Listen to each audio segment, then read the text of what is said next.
बोली यज्ञ भगवान की। सबसे पहले गुरु सत्ता का हम आवाहन करेंगे, ध्यान करेंगे।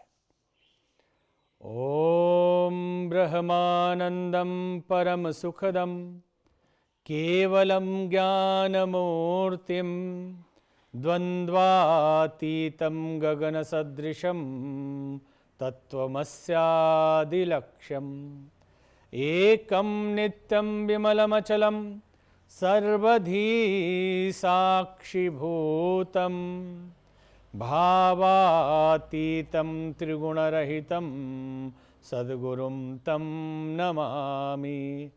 अखंडानंदबोधाय शिष्यसंतापहारिणे सच्चिदानंदरूपाय तस्मै श्री गुरवे नमः। लक्ष्मीर्मेधाधरा पुष्टि गौरी तुष्टि प्रभाधृतिः एताभिः पाहि तनुभिः अष्टाभिर्मां सरस्वती। सरस्वत्यै नमो नित्यं भद्रकाल्यै नमो नमः। वेद वेदांत वेदांग विद्यास्थानेभ्य एव च। मातस्त्वदीय पदपङ्कज भक्तियुक्ता एत्वं भजन्ति निखिला न परान् विहाय। ते निर्जरत्वमिह यान्ति कलेवरेण भुवन् हि वायुगगनां भुवि निर्मितेन। व्यासाय विष्णुरूपाय व्यासरूपाय विष्णवे नमो वै ब्रह्मनिधये वासिष्ठाय नमो नमः। नमोऽस्तु ते व्यासविशालबुद्धे फुल्लारविन्दा यत्पत्रनेत्र येन त्वया भारत तैलपूर्णः प्रज्वालितो ज्ञानमयः प्रदीपः। प्रज्वालितो ज्ञानमयः प्रदीपः। यज्ञ भारतीय संस्कृति की मूल धारा है। हमारी संस्कृति जिसे हम वैदिक कोई कहता है, कोई सनातन कहता है। सनातन का अर्थ क्या होता है? जो कभी पैदा नहीं होता, जो कभी नष्ट नहीं होता, उसे हम शाश्वत या सनातन कहते हैं। तो सनातन धर्म कैसे हुआ?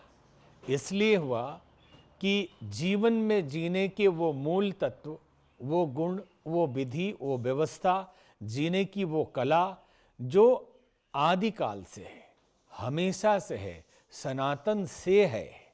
अर्थात सृष्टि की उत्पत्ति के साथ ही जीने की जो विद्या परमात्मा ने दी, उसे ही हम सनातन कहते हैं। और जीवन में धारण हम उसे करते हैं और उसी से जीवन शुभ होता है, इसलिए इसे हम सनातन धर्म कहते हैं। धर्म का मतलब है ऐसी वस्तुएं, ऐसे गुण, ऐसी विधि व्यवस्था जो लॉ ऑफ नेचर हो, जो कभी मिटता नहीं, हमेशा हर काल में, हर युग में एक ही रहेगा।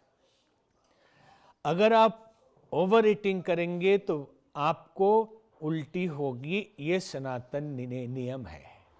अगर आप बहुत थकेंगे, आराम नहीं करेंगे तो बीमार पड़ेंगे, ये सनातन नियम है। नेचर के साथ जीना ही धर्म है। और जो परंपरा हमेशा से है, जो कभी बनाई नहीं गई, उसे ही हम सनातन कहते हैं। और वेदों में वर्णन है, इसलिए वैदिक कहने लगे। बाद में पुराणों का काल आया, लेकिन हम मिक्स कर देते हैं, सनातन मतलब पौराणिक मान लेते हैं। नहीं, इस धर्म के अंदर जितने भी मौलिक सिद्धांत हैं सब सनातन है। वेदों में है, उपनिषदों में है, श्रुति स्मृति ब्राह्मण आरण्यक जहां भी है, सब सनातन ही है। यज्ञ हमारी संस्कृति का मूल है। यज्ञ के बिना जीवन नहीं चलता। इसलिए भगवान कृष्ण ने कहा, सह यज्ञ प्रजा सृष्टवा पुरुवाच प्रजापति। परमात्मा ने प्रजापिता को भेजा इस धरती पर सृष्टि की रचना के लिए, तो सृष्टि की रचना के साथ ही यज्ञ भगवान को भी भेजा और ये कहा कि जो यज्ञ करेंगे वो सुखी रहेंगे और जो यज्ञ नहीं करेंगे वो सुखी नहीं रहेंगे। तो लोगों के मन में ये विचार उठता है कि दूसरे संप्रदायों को मानने वाले लोग, दूसरे तथाकथित धर्मों को, क्योंकि धर्म तो एक ही होता है, धर्म अनेक नहीं हो सकते। आप सर्वधर्म समन्वय की बात करते हैं, सर्वधर्म है कहाँ? धर्म का मतलब है नेचर, धर्म का मतलब है प्रकृति, और उस प्रकृति के साथ जीना धार्मिक होना है। तो अलग अलग प्रकृति हो नहीं सकती एक सृष्टि में, अलग अलग नियम नहीं हो सकते। एक कबीले के, एक थोड़े से लोगों के लिए मौसम अलग है, वातावरण अलग है, तो तरीके अलग बता दिए गए, तो वो धर्म नहीं हो गया, वो सेक्ट है, वो वहाँ के तात्कालिक तरीके हैं, पूरे विश्व के लिए एक नहीं हो सकता। तो धर्म अलग अलग हो ही नहीं सकता। धर्म हर प्राणी के लिए, हर मनुष्य के लिए हमेशा एक ही होगा, क्योंकि धर्म का मतलब है नेचर, और नेचर और प्रकृति के साथ जीने का मतलब है धार्मिक होना। फूल पत्ती चढ़ाना और टीका लगा लेना ही केवल धार्मिकता नहीं है, बल्कि बाह्य प्रकृति और अंतः प्रकृति, हमारे अंदर की इनर नेचर और आउटर नेचर। इनर नेचर है हमारी सहनशीलता, हमारा हेल्थ, हमारा स्वभाव, उस स्वभाव में प्रेम, संवेदना, करुणा, ममता, समता, ये सब अगर है तो हम नेचर में जी रहे हैं। अगर है क्रोध, ईर्ष्या, द्वेष, कलह, काम, लोभ, तो आप समझ ले नेचर से बाहर आप चले गए। क्रोध हमारा नेचर नहीं है, शांति हमारा नेचर है, लड़ाई झगड़ा हमारा नेचर नहीं है, प्रेम हमारा नेचर है। अगर इससे बाहर हम जाते हैं तो आप समझ लें कि हम अधार्मिक हैं। नेचर से बाहर जाएंगे तो तथाकथित दूसरे धर्म वाले लोग यज्ञ नहीं करते तो कैसे जीते हैं? तो यज्ञ का, यज धातु से यज्ञ बना है, और यज्ञ का 3 अर्थ बताया गया है, और ये अगर तीनों कोई भी करता है तो आप समझ लें कि वो यज्ञ करता है। और किसी भी सेक्ट को, किसी भी संप्रदाय को मानने वाला अगर ये नहीं करता है, भले ही वो स्वाहा स्वाहा करे, तो यज्ञ नहीं कर रहा है, तो उसके जीवन में सुख नहीं आ सकता। किसी भी रिलीजन को मानने वाला, वो क्या है? देव पूजन, संगतिकरण और दान। यज्ञ का 3 अर्थ होता है। देव पूजन, जो हम पूजा पाठ करते हैं, मंदिर में जाते हैं अथवा अपने घर में करते हैं, वो सब देव पूजन है। लेकिन बाह्य स्वरूप, बाहरी आउटर जो रिचुअल्स दिखाई देता है, उसका भी अपना इंपॉर्टेंस है, उसका भी अपना महत्व है। लेकिन क्या उसी से यज्ञ पूरा हो जाएगा? देव पूजन तो हम रोज कर रहे हैं, नहीं।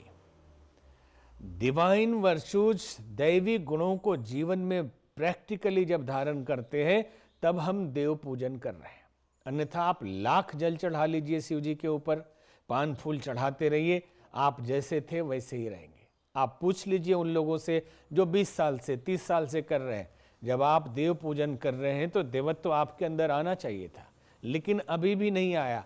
जिंदगी भर वही कर लिए, फिर क्या फायदा करने से? तो इसका रहस्य यह है कि अगर हम ईश्वर की आराधना कर रहे हैं, पूजन कर रहे हैं, अगर राम जी का पूजा कर रहे हैं, तो कुछ तो राम तत्व आए हमारे अंदर, कुछ तो प्रेम, करुणा, सहनशीलता। नहीं, बहुत पूजा करते हैं, इतने क्रोधी है कि अगर पूजा करते करते भी बच्चा आ जाए तो वही लोटा उठा के मार देंगे, ऐसे भी लोग हैं। तो ये यज्ञ नहीं हुआ। दूसरा है संगतिकरण। सृष्टि में कोई भी, कहीं भी, किसी भी धर्म को मानने वाला हो, अगर संगतिकरण का ज्ञान उसे नहीं है तो सुखी जीवन नहीं जी सकता। यहां यज्ञ का ही विज्ञान पूरे सृष्टि के लिए काम करता है, और किसी भी सेक्ट को मानता हो इसे जुटला नहीं सकता। संगतिकरण अर्थात मिलजुल के रहना हर लेवल पे। आप शरीर के अंदर हैं तो हाथ भोजन उठाएगा, मुंह को देगा, मुंह उसका साथ देगा, चबा के पूरे शरीर में भेजेगा, एनर्जी बनाएगा।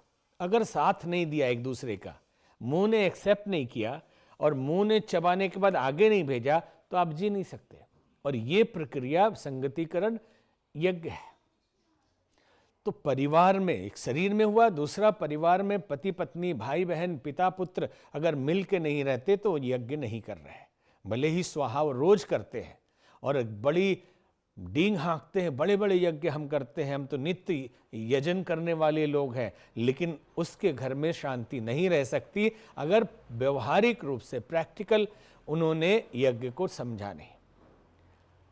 पूरे विश्व में परिवार हो, गांव हो, राज्य हो, राष्ट्र हो, अगर राष्ट्र में अलग अलग विचारधारा के लोग होने के बाद बिखराव बहुत ज़्यादा है तो वो देश नहीं चल सकता, क्योंकि यज्ञ नहीं हो रहा है।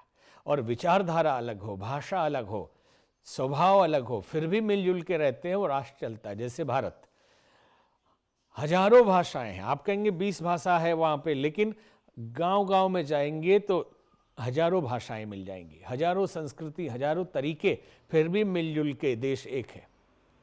वो यज्ञ कर रहे हैं। तीसरा है दान। दान को आमतौर पर समझ लिया जाता है कि पुण्य कमाना है तो थोड़ा सा किसी गरीब को, भिखारी को, पंडित को दे दिया जाए। एहसान, आप एहसान नहीं कर रहे, वो आपके ऊपर एहसान कर रहा, आपका ले रहा है। एक संत कहीं बैठे थे और एक राजा ने सुना कि बहुत बड़े संत हैं, तो बहुत सारे हीरे मोती जवाहरात लेके वहां पहुंच गया। वो सड़क किनारे ध्यान लगा रहे थे, तो वो राजा ने कहा कि बाबा जी देखिए, आपके लिए हम कितने हीरे मोती लेके आए हैं। तो उसने कहा कि हमारी इच्छा नहीं है, हम एक्सेप्ट नहीं करते, हम आपके इस दान को एक्सेप्ट नहीं करते हैं। तो बोले ले लीजिए। बोले नहीं, हम नहीं लेते, हमारी मर्जी। बहुत कोशिश की उसने, राजा ने, लेकिन उन्होंने नहीं लिया। ले लिया, ये आपका सौभाग्य है। अगर ले लिया तो आप समझना कि बहुत बड़ा सौभाग्य है। आप एहसान किसी पे नहीं कर रहे। अगर वो एहसान मानता है तो समझ लियो साधु तो है ही नहीं। आपने दिया और खुश होकर सोच रहा आपने बड़ा एहसान कर दिया, तो आप समझ लें कि वो साधु नहीं, कोई चालाक आदमी है, भिखारी है। तो दान का स्वरूप ये होता है कि जो कुछ भी हमारे पास है, क्या क्या है, शरीर है, ज्ञान है, और शरीर के अंदर रक्त है, ऑर्गन्स हैं, बहुत चीजें हैं, और हमारा कमाया हुआ जमीन है, अनाज है, धन दौलत है, रुपया है। हमारे पुरुषार्थ की कमाई और हमारी पर्सनालिटी का, हमारे व्यक्तित्व का जो कुछ भी है, अपने लिए खर्च करके जरूरतमंदों को देना, ये दान है और ये यज्ञ है। जैसे अगर कोई गरीब है, जमीन का छोटा सा टुकड़ा हमने दे दिया रहने के लिए, तो समझ लें हमने यज्ञ कर लिया। अगर हमने अपना नेत्र दान कर दिया, कभी ब्लड डोनेट कर दिया, तो आप यज्ञ कर रहे, स्वाहा करो या ना करो, आप यज्ञ कर रहे हैं। अगर आपने थोड़ा धन किसी को दे दिया, जरूरत है, दवाई किसी को पहुंचा दी, अनाज किसी को पहुंचा दिया, तो आप सुखी हो जाएंगे, क्योंकि और आप सोच रहे हमने एहसान किया उसको। आपने एहसान नहीं किया है, बल्कि उसने एक्सेप्ट किया, आपका यज्ञ पूरा किया। एक बार महाभारत की एक घटना है। महाभारत में एक यज्ञ हो रहा था। महाभारत युद्ध में इतना बड़ा रक्तपात हुआ, उसके बाद चक्रवर्ती सम्राट एक तरह से हो गए युधिष्ठिर। तो उस चक्रवर्ती विजय के पश्चात एक बहुत बड़ा यज्ञ किया गया। यज्ञ के समाप्ति पर युधिष्ठिर ने भगवान कृष्ण से पूछा, हे केशव, इतना बड़ा यज्ञ तो सृष्टि में कहीं नहीं हुआ होगा, क्योंकि लाखों साधु संत ब्राह्मणों का भोजन हुआ, लाखों गायों का दान किया गया।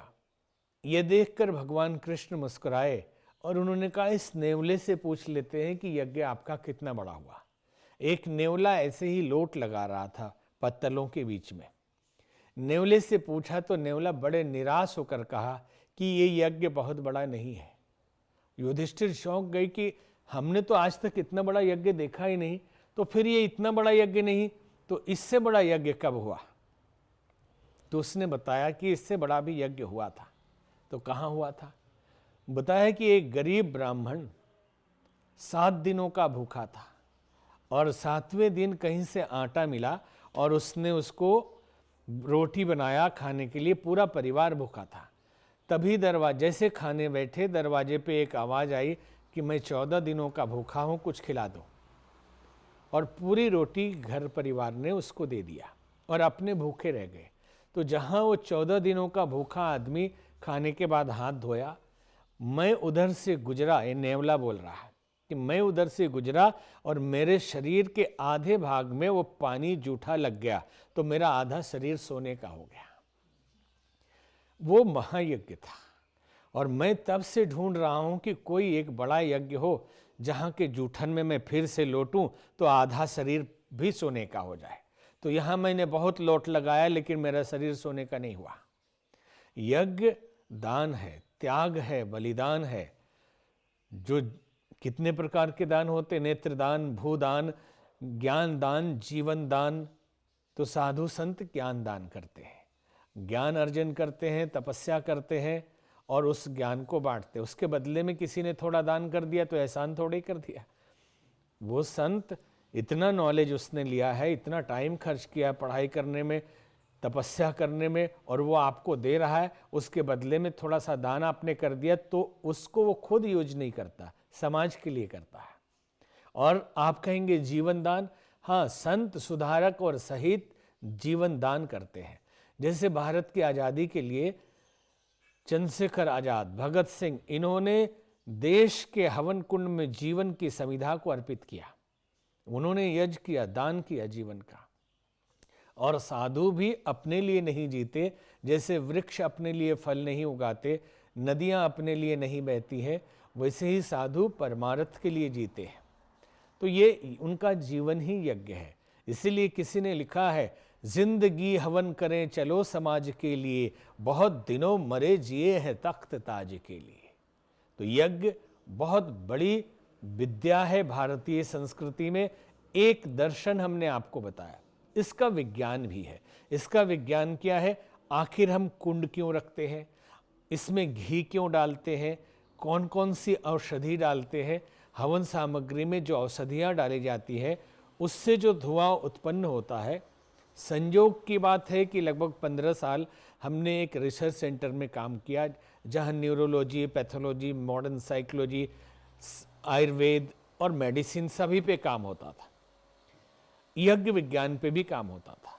यज्ञ एक शीशे की यज्ञशाला में यज्ञ के धुएं को, यज्ञ करने के बाद धुएं को कैप्चर किया जाता था और GLC नामक मशीन से, गैस लिक्विड एंड क्रोमेटोग्राफ, उससे धुएं को एनालाइज किया जाता था कि इसका इम्प्रेशन पूरे वातावरण पे क्या होता है।